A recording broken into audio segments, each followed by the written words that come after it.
Hey everybody, Stuff I Heard podcast, and I'm your host Josh Peak. Let's get this started. Hey everybody, thanks for tuning in. Again, this is the Stuff I Heard podcast, and I am your host Josh Peak. I normally put these out twice a week, Sunday or Saturday and Wednesday, and I've been doing that consistently pretty much over a year now, and it is it started off as an obsession. Sorry about the ringing in your ear, I just touched the microphone stand.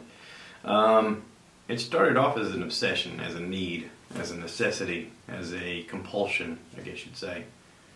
And if I'm honest about it, it has to do with mortality. It has to do with the fact that we all look at our lives and think, okay, I've got limited time here, and here's some crap I figured out. And for me, I had some things that I was figuring out, and I wanted to share, and I wanted to, I guess, build a bridge of communication between me and other people. And I wanted to have guests in so that we could also talk about it, and perhaps you, the listener out there, would hear somebody and go, wow, I had no idea they thought that way, or I had no idea that, this linked to that, or whatever. And sometimes that was done through an interview or just a random conversation that I had with myself on here, or a podcast that I listen to, or something I've seen on Netflix that causes inspiration. Okay? So, we had been on vacation for a week, and I had gotten behind on watching anything on Netflix, and I hadn't listened to anything on podcasts. And I felt like I caught up on podcasts while we were on the plane, and I talked a lot about that in previous episodes. I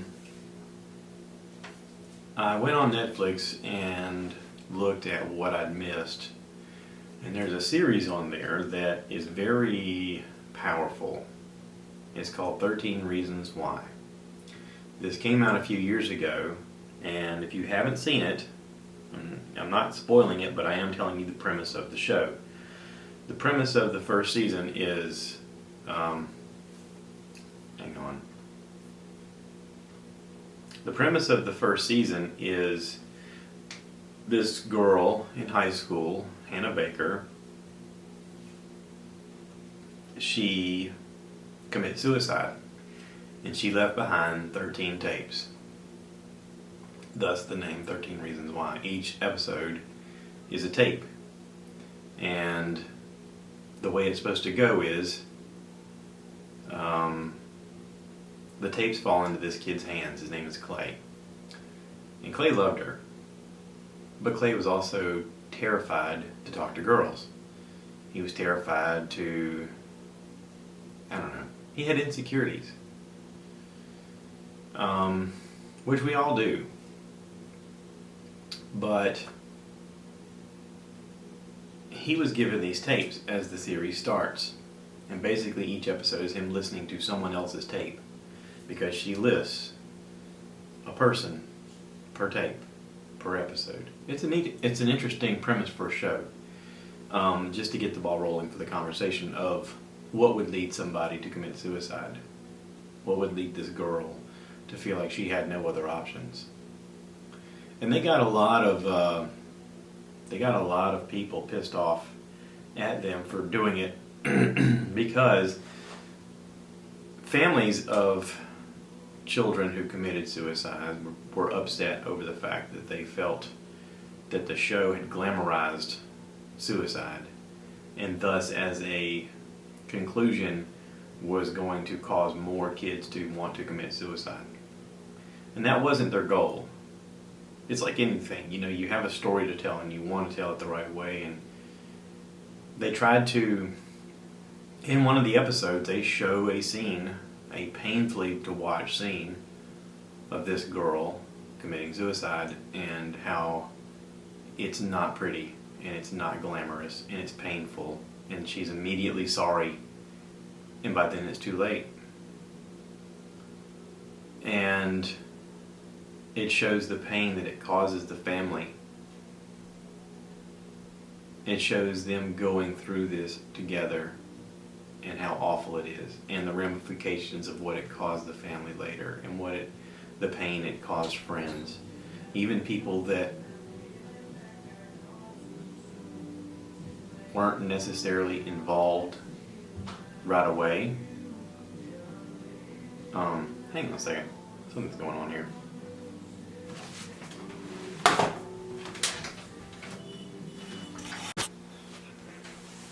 Okay, I'm back. I'm back. Sorry about that. One of the perks of doing a podcast from your house is that once in a while, the family doesn't know that you're doing it, and they decide that they're going to jam out to music.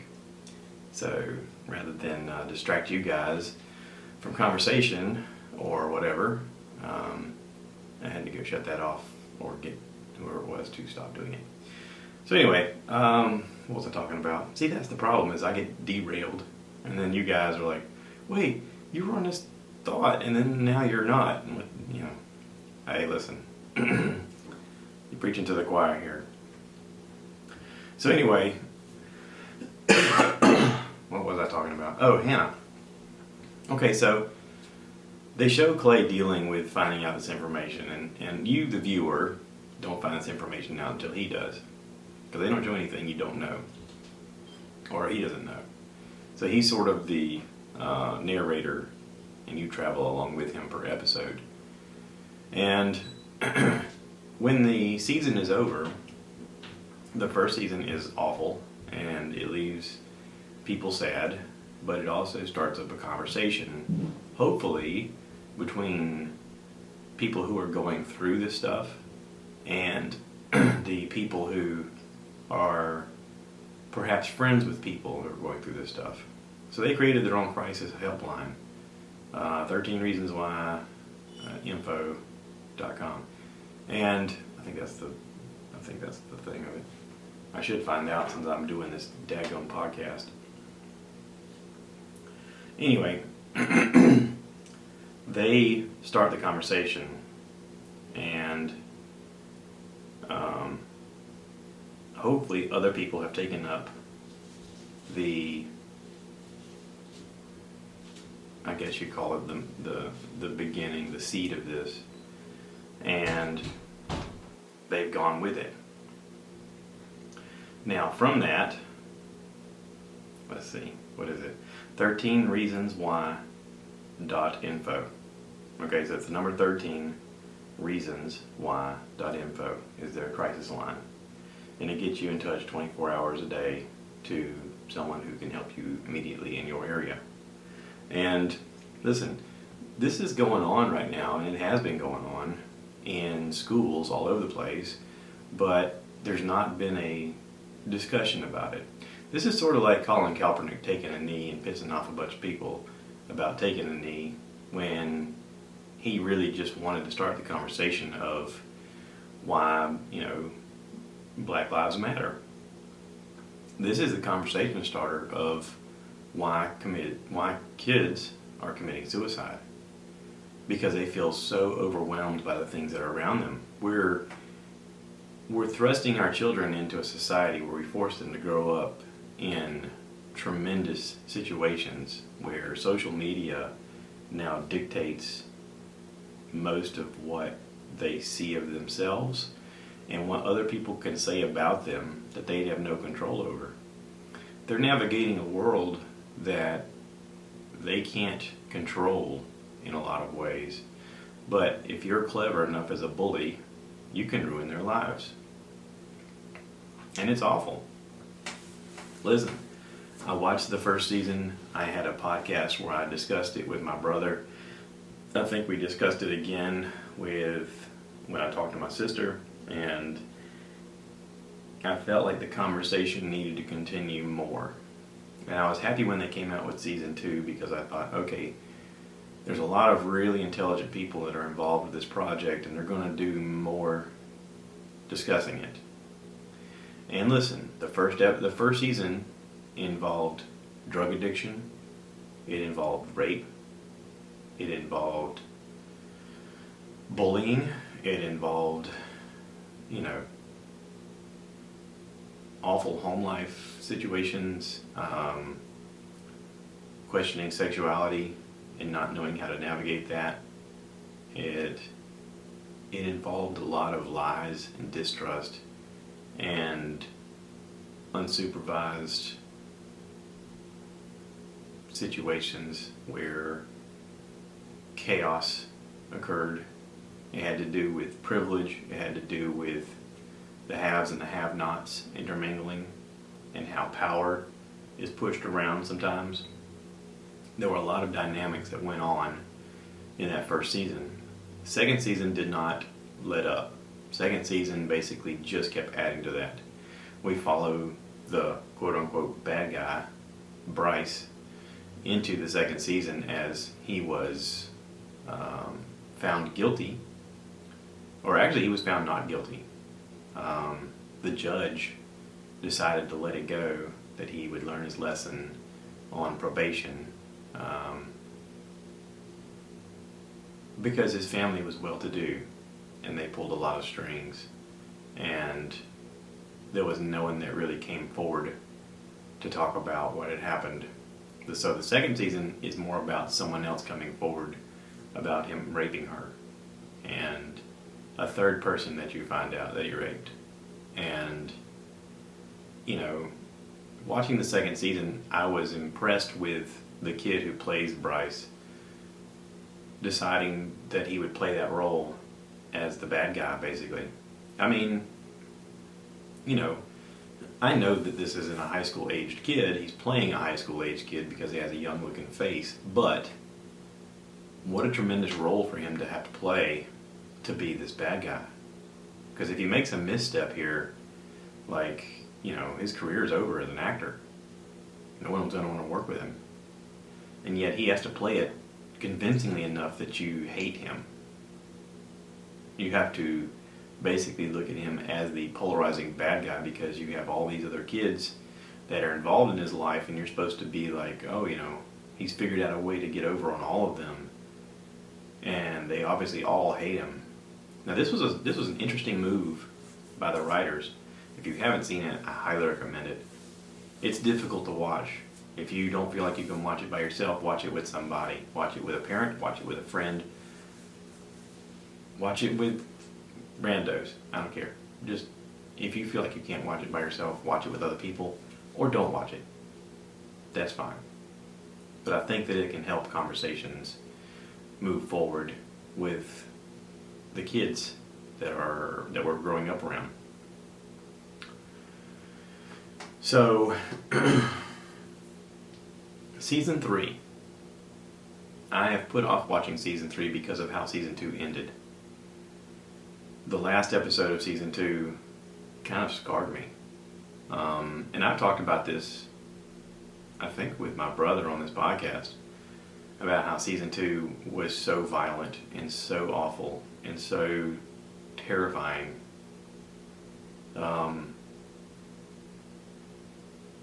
There's a kid who gets sexually assaulted with a broom handle in a very violent way, and he's so upset that he goes to a party of this kid Bryce, because this kid Bryce is, you know, still okay somehow, and he goes there with guns because he's going to shoot up the place.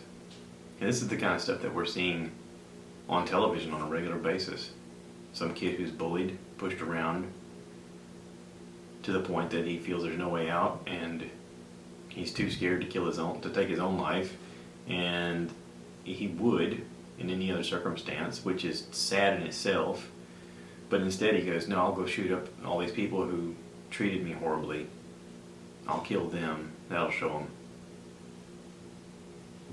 And I'll leave a video of why I did it, or a tape of why I did it. And we've got a culture right now in this country. This has a reflective element to it, to our culture and what's going on in our country. This is a result of what we're going through right now, and nobody else is telling this story the way this show tells this story. We have a culture in this country of all of us trying to figure this out and none of us really talking to each other. None of us really telling each other what we're going through. There's a lot of lies, there's a lot of things we don't say, there's a lot of elements of our lives that we think, well, no one will understand. No one will get what I'm going through. No one knows how to help me. And listen, I'll be honest, there's a lot of things I don't know how to help people with. But if you talk to me, maybe I can help you find a resource together. There's always somebody out there that'll listen. The hard part is talking. Because of shame, because of regret, because of hurt. This kid Tyler wanted to talk to somebody, but nobody would listen. And he was so ashamed of what happened and so hurt, he didn't even know how to have the conversation. But they end on a climax of season 2 to the point where you like, whoa, what? I gotta wait to season 3 to find out what happens. Season 3 takes off and immediately you know from watching the previews that someone kills Bryce. And you know it has to be one of these kids. The thing you don't know is, which one is it? Or is it the kid?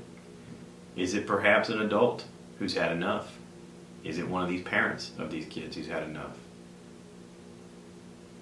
And they do an interesting job of, in season 3, showing Bryce learning about himself and learning about his flaws and basically coming to terms with owning it and realizing that he wants to change, but he doesn't know how, and nobody will give him a chance because he's done so much harm to so many people.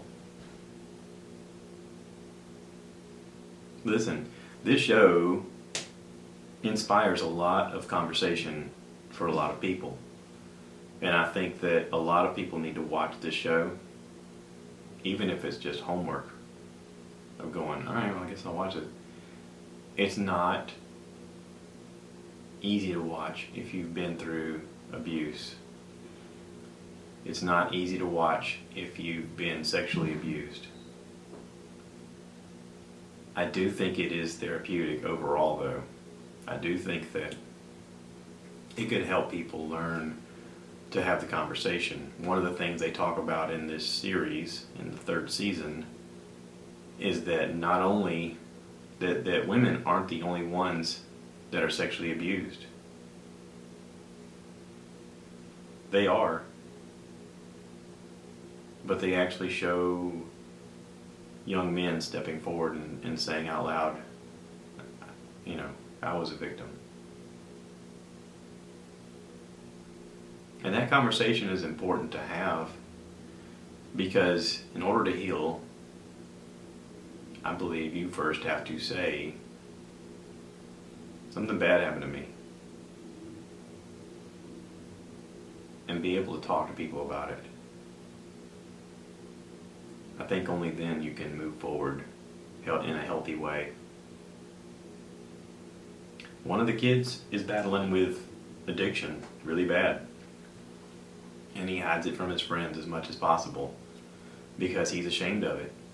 But also because he, for a long time doesn't think anything's wrong. He's like, I've been doing this. This is how I cope with my pain. And then you find out later why he even started. And at a certain point, he does ask for help.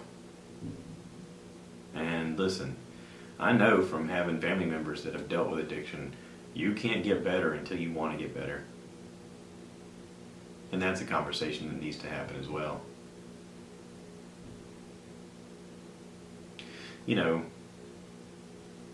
Season 1 and season 2 were mainly from Clay's viewpoint. Season 3 is from somebody else's viewpoint. They introduce a new character, a young black girl. She's got a British accent. I think they call her Ani. She's got a very long name, but she says, just call me Ani for short. Anyway, season 3 starts off as her as the narrator, basically giving her testimony in a police station. She's like, you don't know all the facts, but I do. And she starts to tell everything that she knows. Now you're introduced to this character, and you realize right away that she's likable, she's complex, she's very intelligent, she's into robotics, she plays chess better than most people, she speaks multiple languages, she's used to moving around and making friends, she judges people quickly to assess who they are at their character. She, like most people, makes poor decisions at times, but is ultimately trying to do the right thing. And, she's a complex character that you start to watch and start to realize that she's very charming and very convincing. And no matter what, you're on board with her as one of the group pretty much right away. The only thing I didn't like about season 3 is there's not an easy transition between looking at the past and looking at the present. Because there's different timelines that they flash back to. And in season 1 they did that because Clay's face is all bruised up from him getting in an accident. And season 2 is kind of similar. When they flash back, everybody looks different than when they go forward. Season 3 is a little more difficult.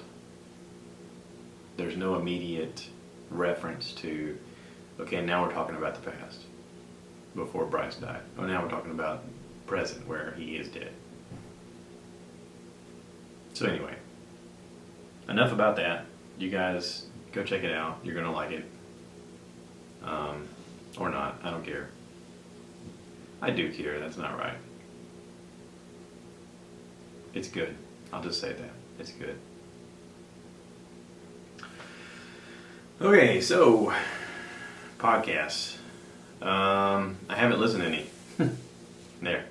How about that? I haven't listened to any. I got no podcast to talk about. I did watch Bill Burr's Paper Tiger special, and it was really good. I think I talked about that last episode. I started to watch a show on Amazon Prime, Carnival Row. They've got it advertised with Orlando Bloom. He looks like he grew up, like, every role he's had up until this one.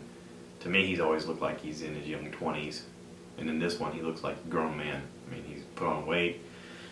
His hair is starting to turn colors. He's got grooves in his face from getting old, age lines. And even his voice sounds like he's older, like he finally grew up. And listen, I don't know what he's done since the Lord of the Rings and the Pirates of the Caribbean movies. I mean, he could have been working in between there. I don't know. I didn't exactly follow his career or look for his shows and go, oh look, it's Orlando Bloom. But because of Pirates of the Caribbean and Lord of the Rings, I do know who he is. And I saw this advertised with him as the lead character, and I kept looking at the screen going, wait, which one is he? Because he's transformed that much. It's like taking a boy and becoming a man. And immediately I was drawn to it. In the commercial, the advertisement for the show, they show fairy folk with wings on their back, and he's like an investigator, and he's looking at why these fairies are being murdered. And they show that he apparently in the past had a love affair with this one particular fairy. And in the previews, you see enough fantastical stuff intermingled with a somewhat, regular life that you go, okay, I'm at least interested in the way they stylized this and the way they integrated the two ideas. So I turned on the first episode last night to watch it, and it was okay. It's enough for me to want to watch the next one. There's a girl in it who apparently is a Victoria's supermodel. I think she's a Victoria's supermodel. Anyway, she's apparently friends with Taylor Swift, and she's supposed to be some super hot model. But they've got her in a haircut in this show where she really looks like Justin Bieber when he was like 10 or 12. To me, her face has a jawline that makes her look kind of like a dude, which I know she's not. I've seen previews where apparently she's, making out with Orlando Bloom and she's smoking hot in those scenes. But anyway, I'm gonna watch the show. If it's good. So far, episode 1, it's okay. I'm gonna watch episode 2 and see where this goes. There's not a lot of episodes, but I'll check it out. There's a lot of new things that Netflix has posted that I want to watch. There's a movie on there called Tall Girl that looks cute. There is a show on there called Spy. It looks like it's very interesting. It's like a limited edition series. Sacha Baron Cohen plays a spy, and very serious role, and the previews look intense. There is a new show called The Island, capital I, Island. Very interesting premise. I want to watch that. There's a lot of stuff that has popped up that I'm like, ooh, that looks interesting too. I want to watch that. Ooh, that looks interesting too. There's a new series that's on Amazon Prime. It's like animated, but they shot it with regular people, and then they animated it over the scenes. And it's very fantastical, and somehow, I can't remember the name of it, but this woman apparently learns to time travel with her father who's dead. And it's very trippy looking. And listen, I'm into time travel stuff. If you come up with a good time travel story, I'm gonna be in. So I'm gonna watch that. It's gonna be interesting. But yeah, that's it. Listen, if you're what they call a prayer warrior, I'm asking for prayers for my stepdad. My stepdad is a ear, nose, and throat surgeon, and he's had some heart issues over the past few months, and it's gotten worse, and it's tied into anxiety, and I think it's tied into a lot of complications of his medicines. He's had to have 2 heart caths done. He's had 2 stents put in, and he's having a tough time. And I think he's getting near the end of his career. And for a guy who works 80 plus hours a week on a regular basis, that's difficult to deal with. He had one of his best friends pass away, and it's really hit him hard. And none of us are equipped to handle the level of stress that he's going through. And listen, if you know Dan, reach out and tell him that you love him and you're thinking about him, and say a prayer. Hope that he can find some peace in this traumatic time and figure out what the next move forward is. So, thanks for listening, everybody. I know this was a heavier episode than a lot of them, but maybe it'll create conversation for you. Maybe you'll reach out to your kids or your nieces or nephews and say, hey, what's going on with your life? And don't listen to them give you the glossed over experience. If you notice something, get them to talk more. Tell them about the crisis line. 13reasonswhy.info. Look into it together. I think conversations need to happen more often so that actions aren't so traumatic and terrifying and final. So, thanks for listening, everybody. Y'all take care, and if nobody tells you, I love you. For what it matters. All right, this is the part where I'm supposed to say, cue the cow.